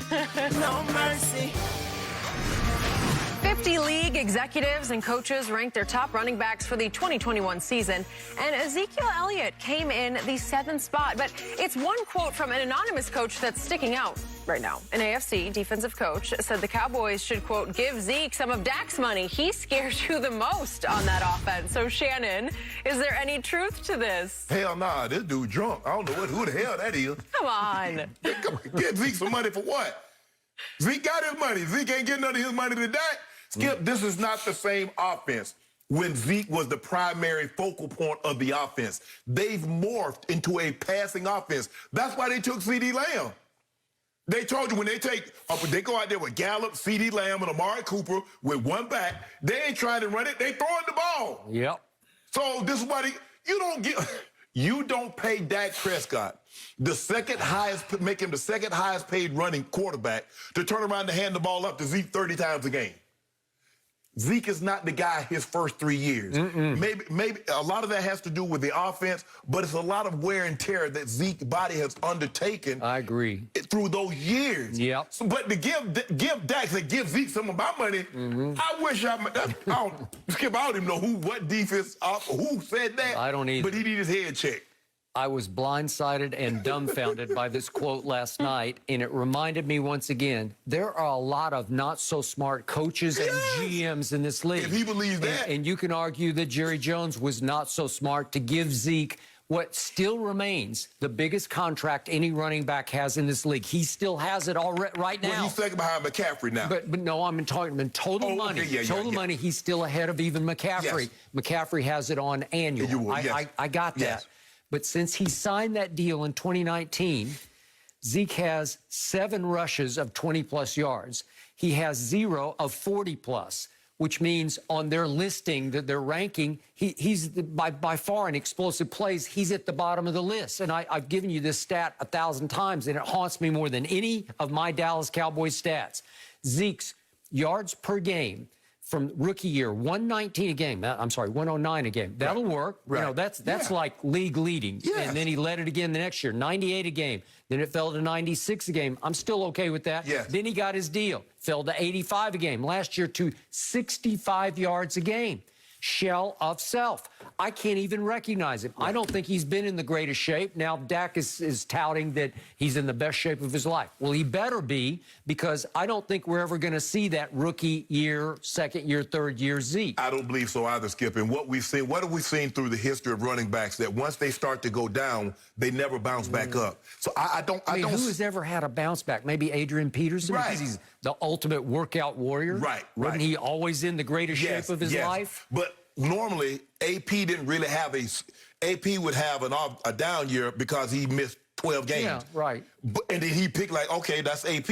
But AP didn't have a year where he played in his prime, where he played the whole season, and you're like, well, damn, what happened to AP? And then he come back. That wasn't him. He was always 14, 15, 16, 100 yards every year. Okay, I get it that a defensive coordinator the night before they play next year's Cowboys, they're a little fearful. Uh-oh, I hope he doesn't break back out against us, because he's capable. You've seen it. Right. But you haven't seen it for 2 years.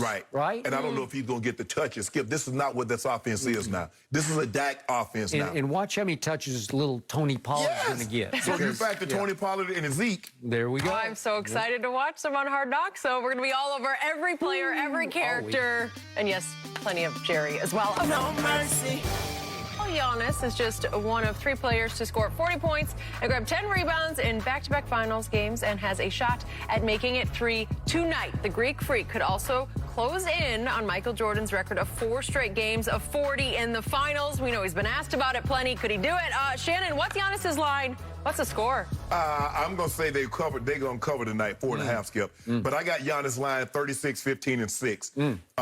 And he's having, since 2000, only Shaq has put up numbers like this. Shaq was 38, 17, and 3 blocks in that 2000 final. Skip, Giannis is on that pace. He's 34 and 14 Okay, I would not bet a single drop of dew on what I'm about to predict, but I say that DeAndre Ayton stays mostly out of foul trouble and does a credible job guarding Giannis tonight and, quote-unquote, holds Giannis to 31 and 13, and I'll give you 5 assists on top of that. And I believe the Suns will steal Game 4, 108-106 on a late Devin Booker jumper from mid-range. That's what I believe. They're not holding him to 31 points, Skip. You don't think so? They better hope they can hold him to 40. Okay. In all my years of covering the finals, to say somebody will be held to 31 is just impossible. I mean, it just like it's laughable that we're talking about this. Skip, he's averaging 34 and 14. So you believe they're going to hold him under his average? Yep, I do. Tonight is the night. Like the DeAndre Ayton happening. Your turn. Enjoy Game 4, guys. Skip, Shannon. We will be all over it tomorrow on Undisputed, same time. The Herd is on now. Have a good day.